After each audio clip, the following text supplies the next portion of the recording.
오늘 저는 운명을 바꾸는 기도의 힘, 그런 제목으로 하나님의 말씀을 전하겠습니다. 오늘을 살아가는 사람들 가운데 현실에 만족하며 살아가는 사람들은 그리 많지 않은 것 같습니다. 왜냐하면 인간은 요람에서 무덤까지 크고 작은 고난과 위기를 극복하면서 살아가야 하기 때문입니다. 내가 인생을 살아갔다라기보다 인생을 살아내는다라고 하는 것이 더 옳은 표현인지도 모르겠습니다. 우리는 때때로 인간의 힘으로 해결할 수 없는 어려운 일들을 만나죠. 국가적인 위기라든지 육체적인 질병의 위기, 가정의 위기, 경제적인 위기, 큰 문제에 부딪힐 때가 있습니다. 갑작스럽게 이런 문제를 맞닥뜨리게 되면 다음과 같은 여러 반응들이 나타난다 그래요. 이 반응이 6단계로 나타난다, 그렇게 얘기를 합니다. 예를 들어서 어느 날 갑자기 암이라는 진단을 받았습니다. 그리고 얼마 살지 못한다라는 이런 최후의 통첩을 들었을 때 그 첫 번째 단계가 이런 거예요. 내가 암에 걸리다니 그럴 리가 없어 하고 부정하는 단계입니다. 말도 안 돼.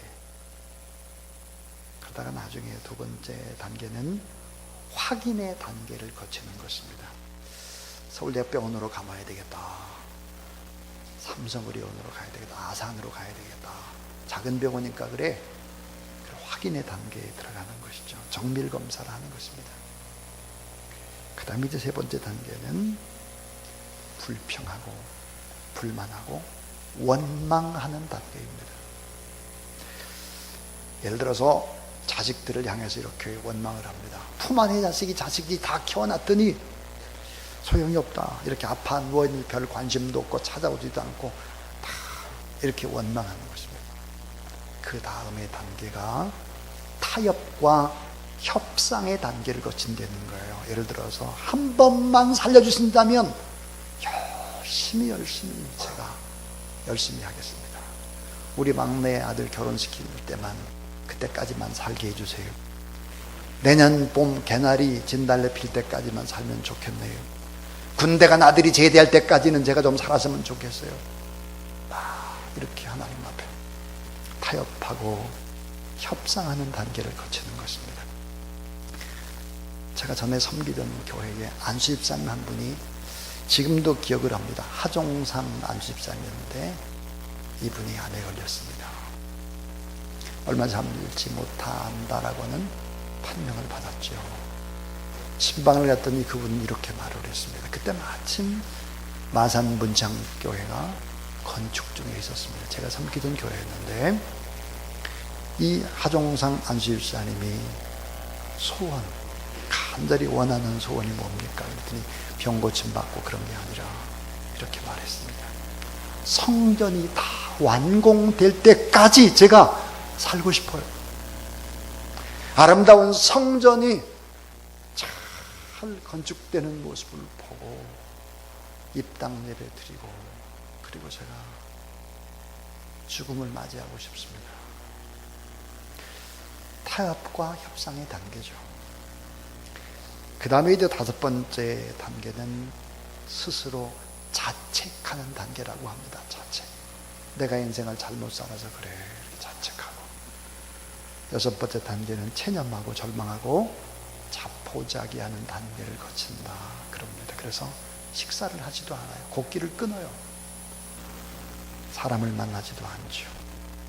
이런 단계를 거친다 그래요. 자, 국가적인 위기, 또 자신의 위기 앞에서 오늘 성경 말씀에 보니까 히스기야 왕이 어느 날 갑자기 청천벽력과 같은 이야기를 듣습니다. 오늘 이사야 38장 1절입니다. 여호와께서 이같이 말씀하시기를 너는 내 집에 유언하라. 내가 죽고 살지 못하리라. 유언하라는 거예요. 죽는다는 것입니다. 이 죽음의 선고, 갑작스런 이 선고. 히스기야 너는 죽어. 이제 네가 살아왔던 집안 정리 깨끗이 하고 유언 다 남겨. 너는 죽는다. 내 가족들 다 모아놓고 마지막 고백을 해라. 이런 얘기를 들었습니다. 이건 너무 가혹한 선언이었습니다. 왜 그러냐면 이사야 37장에 보면 이 히스기야가 엄청난 국가적인 위기를 만났을 때 그 국가적인 위기를 극복하고 얼마 되지 않았기 때문입니다. 자, 이 국가적인 위기, 어느 정도의 위기였을까?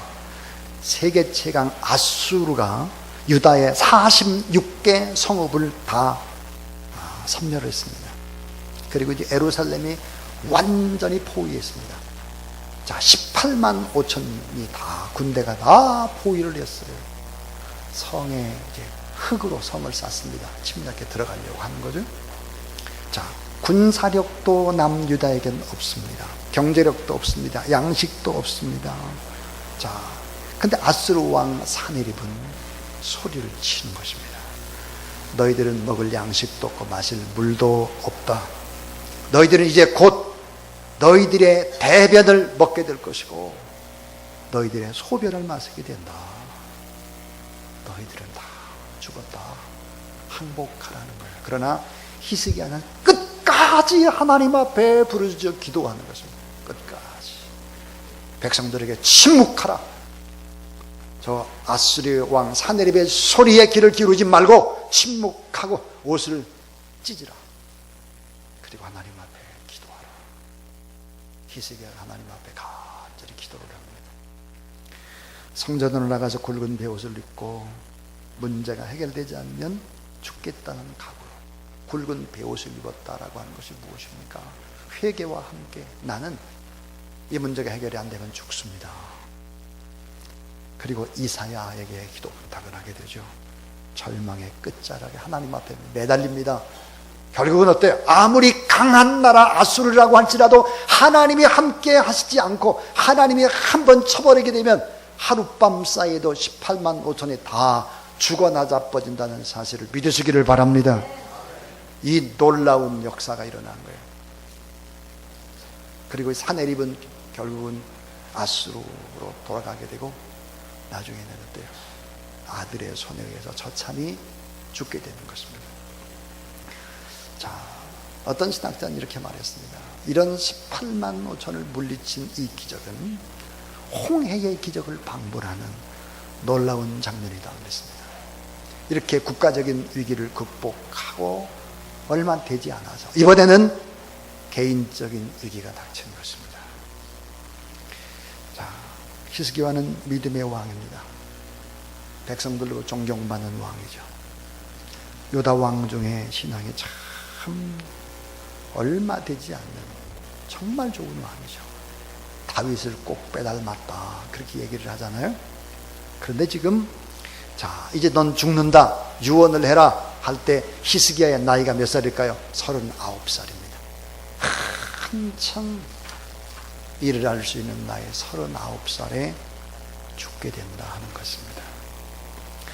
자, 오늘 예배에 참석하신 사랑하는 여러분, 하나님께서 히스기야에게 말씀하시는 것처럼 여러분에게도 똑같이 여호와께서 이같이 말씀하시기를 너는 내 집에 유언하라 내가 죽고 살지 못하리라 이 얘기를 지금 여러분에게 들었다면 여러분이 귀에 들렸다면 이게 사실이라면 어떻게 하겠습니까? 어떻게 행동을 하고 어떤 말을 하겠습니까? 제일 먼저 어떤 일을 하겠습니까? 각자 마음속으로 한번 생각해 보시기를 바랍니다. 하나님의 사람 히스기야는 죽음의 선고를 받고 생명이 위협받는 질병 앞에서 어떤 태도를 취했고 어떤 반응을 했을까요? 보통 사람들 같으면 아마 죽음의 선고를 받고 불평불만하고 아까 얘기한 것처럼 6단계를 거쳐갔을 것입니다. 그런데 히스기야는 좀 달랐습니다. 어떤 반응을 보였을까요? 이렇게 했습니다. 첫 번째입니다. 첫 번째는 따라하세요. 얼굴을 벽으로 향했다. 히스기야는 얼굴을 벽으로 향했다 하는 거예요. 얼굴을 벽으로 향했다는 뜻이 뭘까요? 오직 불가능을 가능케 하신 하나님 앞에 두 손을 들고 항복을 했다 하는 거예요. 항복. 얼굴을 벽으로 향했다라고 하는 건 항복의 의미이면서 동시에 하나님과 독대했다는 것입니다. 공포와 절망의 늪 속에서 죽음을 기다리는 히스기야는 사람들을 바라보지 않았습니다. 어느 유명한 의사와 인간의 수단과 방법을 의지하지 않았습니다. 오직 전능하신 하나님만 바라본 것입니다. 하루아침에도 18만 5천을 물리치셨던 하나님, 홍해를 갈랐던 하나님, 전지전능하신 그 하나님만 바라봤다는 것이죠. 신학자 델리치는 얼굴을 벽으로 향했다는 구절을 이같이 해석했습니다. 얼굴을 벽으로 향했다는 것은 지금까지는 자신만 바라보며 자신의 힘과 능력을 의지하며 자신의 수단과 방법으로 살았는데 이제는 온전히 삶의 자세를 하나님께로 돌이키는 것을 말한다. 이렇게 해석했습니다. 나의 힘과 나의 의지와 나의 얄팍한 경험이 아니라 하나님 앞에 전적으로 맡기는 것입니다. 이 자만심과 자기교만과 세상의 명예와 권력과 사람의 칭찬으로부터 가득 찼던 이런 영혼의 불순물을 다 버리고 오직 주님 앞에, 주님 그 앞으로 나가는 삶의 전환을 맞이했던 것입니다. 저는 중국을 1987년도부터 다니기 시작했으니까 꽤 오랫동안 다녔죠. 한 30년 이렇게 다녔습니다.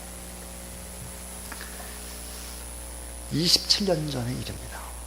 제가 중국의 길림시에 있는 바로 예배당의 지하교회에서 예배를 드린 적이 있습니다. 영하가 한 20도 정도 되는 강추였죠. 난로불이 없이 예배를 드리는데 찬송만 거의 1시간을 불렀습니다. 설교도 한 1시간 정도 됐고요.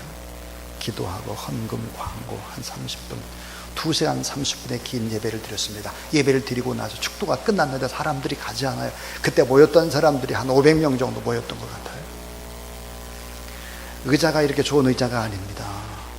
아카시아 나무 같은 걸 이렇게 해가지고 이렇게 앉은 의자에는 다 엉덩이에 베일 정도죠. 자, 축도가 끝났어요. 사람들이 돌아가잖아요. 벽을 향했습니다. 벽을 향해서 두 손을 들고 기도하는 그들의 모습 속에서 저는 중국의 장례를 읽어볼 수 있었습니다. 제가 가끔 이 예화를 들으면서 설교를 하곤 했습니다. 전 그때 뭘 깨달았는가 하면 우리가 중국에게 줄 수 있는 것은 돈 몇 푼이 아니라 정말 중국에게 줄 수 있는 것은 정말 하나님의 말씀인데 이 말씀을 제대로 가르치는 일들을 우리가 감당해야 되겠다는 생각이 들었습니다. 뜨거운 찬송, 간절한 설교, 눈물을 뚝뚝 흘리시면서 설교하시던 노인 목사님, 그리고는 그들은 맨 바닥에 벽을 향해서 기도하는 그 뜨거운 함성, 그 간절한 통성의 기도를 잊지 못합니다. 자, 여러분, 우리는 알아야 합니다. 얼굴을 벽으로 향했다라고 하는 것은 항복의 의미요, 하나님 앞에 독대하고 하나님만 의지하겠다는 것이죠. 히스기야가 얼굴을 벽으로 향했다고 하는 것, 그것은 이런 것입니다. 하나님, 이제는 제 힘으로 되지 않습니다. 저는 부족합니다. 저는 연약합니다. 저를 도와주십시오. 저를 불쌍히 여겨주세요. 인간의 무기력함을 겸손히 하나님 앞에 고백한 것이죠. 이사야 38장 13절부터 15절에 공동번역 성경에 보면 히스기야가 어떻게 고백을 했는지를 잘 기록하고 있습니다. 인간의 무기력을 벽을 향해서 고백을 합니다. 아침이 되도록 저는 당신께 호소합니다. 저는 제비처럼 애타게 웁니다. 비둘기처럼 구슬프게 웁니다. 내 눈은 높은 것을 우러러보다가 멍해집니다. 나의 주여, 괴롭습니다. 내 마음의 슬픔 때문에 잠도 멀리 도망치고 말았습니다. 나의 주여. 하나님 앞에 이렇게 무기력함을 내려놓고 기도하고 있는 것입니다. 오직 불가능을 가능케 하시는 하나님을, 히스기야는 만났습니다. 그래서 이렇게 기도할 수 있는 것이죠. 오늘 우리들은 어떨까요? 삶에 어려운 일이 있을 때 오직 하나님만 바라보고 기도하던 사람들이 좀 삶이 좀 나아지고 이제 좀 먹고 살만하고 편안해지고 그럴 때 우리의 눈이 하나님이 아니라 자꾸 옆을 보죠. 눈이 세상을 보는 어리석은 일들을 행하서는 안 됐다 하는 것입니다. 자, 두 번째 이야기입니다. 두 번째는 히스기야는 전심으로 하나님 앞에 기도를 시작합니다. 따라해주세요. 고난은 우리로 기도하게 한다. 예. 자, 그런데 하나님 앞에 전심으로 기도했는데 오늘 본문에 보니까 통곡하며 기도했다. 통곡. 자신의 종말 앞에, 죽음 앞에 가장 진지해지는 것입니다. 그리고 통곡했습니다. 이사야 38장 3절에 보니까 기도하여 가로되 여호와여 구하오니 내가 주의 앞에 진실과 전심으로 행하며 주의 목전에서 설 행한 것을 추억하옵소서 하고, 따라해 주세요. 심히 통곡하니. 이 짧은 내용의 기도입니다. 이 짧은 내용의 기도가 하나님의 마음을 움직였습니다. 이게 뭘까요? 자신의 과거를 돌아보고 영혼에 쌓였던 오물들, 찌꺼기들을 하나하나 내버리면서 하나님 앞에 기도하는 것입니다. 주님, 제가 허물이 많고 더러운 인간입니다. 그러나 주님, 저도 거짓 없이 살려 했습니다. 종교개혁도 했습니다. 성전을 깨끗하게 정화했습니다. 예배의 회복을 위해서 속죄제와 번제를 드리며 하나님 앞에 진실하게 살려고 발버둥을 쳤습니다. 주님, 나쁜 것도 너무 많고 교만한 것도 많은데 나쁜 것보다는 진실하게 살려고 발버둥 쳤던 저의 모습을 하나님 좀 봐주세요. 선한 행위를 추억하옵소서. 이 기도, 자신의 죄악과 철저한 무능을 고백하면서 동시에 하나님 앞에 바르게 살려고 했던 작은 부분들 하나님 다시 한 번만 기억을 해주세요. 이 기도, 위기 앞에 드린 기도, 회개의 기도, 심히 통곡하며 드린 눈물의 기도, 자신의 생명을 건 처절한 기도, 절망치 않는 기도, 가장 겸손한 기도였습니다. 시편 50편 15절에 따라하자. 환난 날에 나를 부르라. 내가 너를 건지리니 내가 나를 영화롭게 하리라. 시편 46편 1절에 보니까 하나님 우리의 피난처여 힘이 시니 환난 중에 만날 큰 도움이시라 그랬습니다. 자, 삶의 위기에 봉착할 때 우리는 하나님 앞에 기도할 수밖에 없는 것이죠. 히스기야의 배후에 빼놓을 수 없는 바로 최고 최선의 비밀 무기가 있죠. 그것은 기도였습니다. 자, 그는 얼마나 기도를 중요하게 여겼는지 베옷을 입고 금식하고 성전 나가서 기도할 때 이렇게 기도했습니다. 산헤립이 보낸 편지를 쭉 다 펴놓고 편지를 하나하나 가르치면서 눈물로 기도를 한 것입니다. 하나님이 그 편지 내용을 모르겠습니까? 그래 봐. 하나님, 산헤립이 이렇게 써서 보냈습니다. 이런 하나님이 아니시잖아요. 좀 도와주세요. 눈물로 기도하는 그런 장면과 오늘 중병에 걸려서 벽 쪽으로 향해서 눈물로 드리는 기도, 이 기도는 정말 감동적인 기도죠. 여러분 이렇게 통곡하며 눈물로 하나님 앞에 언제 기도하셨습니까? 언제?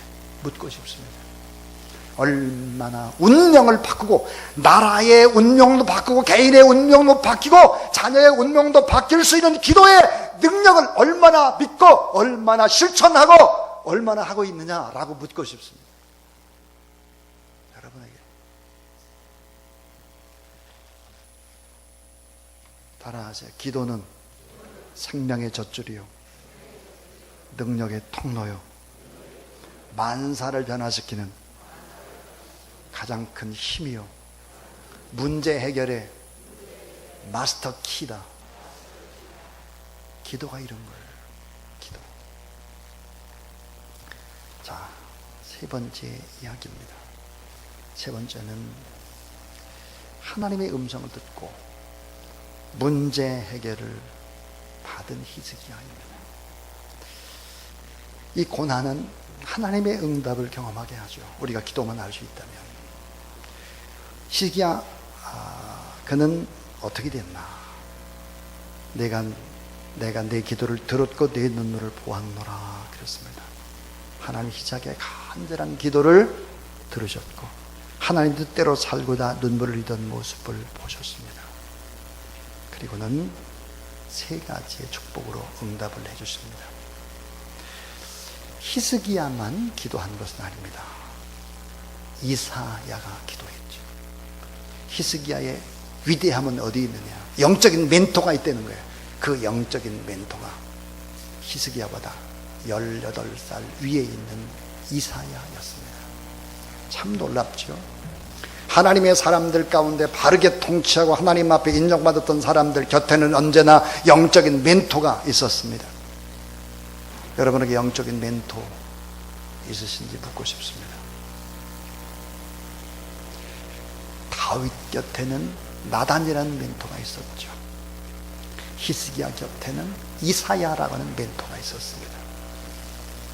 결국은 이사야를 통해서 하나님이 문제 해결에 응답을 주시는 것입니다. 자, 어떻게 세 가지의 문제 해결에 축복을 주셨나? 죽을 병에서 고침을 받고 15년 더 연장돼서 살도록 질병의 고침의 축복을 받게 됩니다.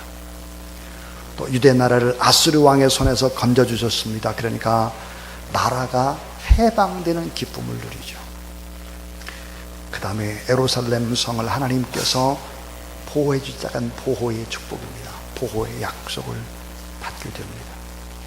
자, 개인적으로 병고침을 받고 국가적으로 아수르의 군대를 압제했던, 그리고 또 해방되고, 그리고는 특별히 예루살렘 성을 지키시고 보호해 주셨다고 하는 이런 축복의 역사입니다. 이제 마지막 결론입니다. 마지막 결론 부분은, 자, 히스기야는 이 응답을 받고 어떤 태도를 취했나 하는 것입니다. 히스기야는 이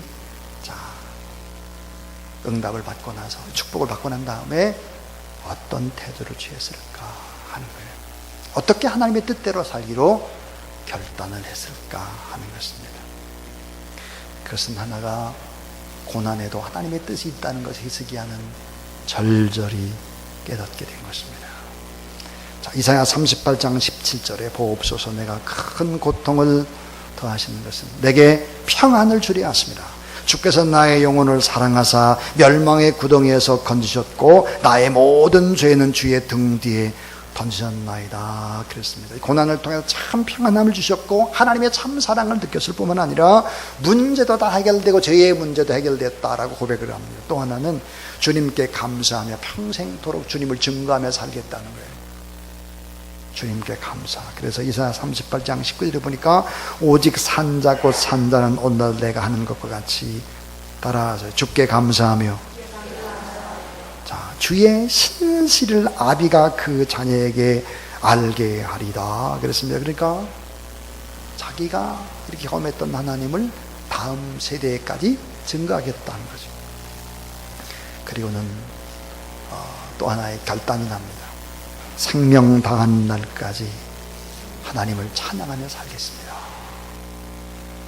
이사야 38장 20절 여호와께 나를 구원하시니 우리가 종신토록 여호와의 전에 수금으로 나의 노래를 노래하리로다 그랬습니다. 종신토록 죽을 때까지 하나님을 찬양하겠습니다 라고 하는 것입니다.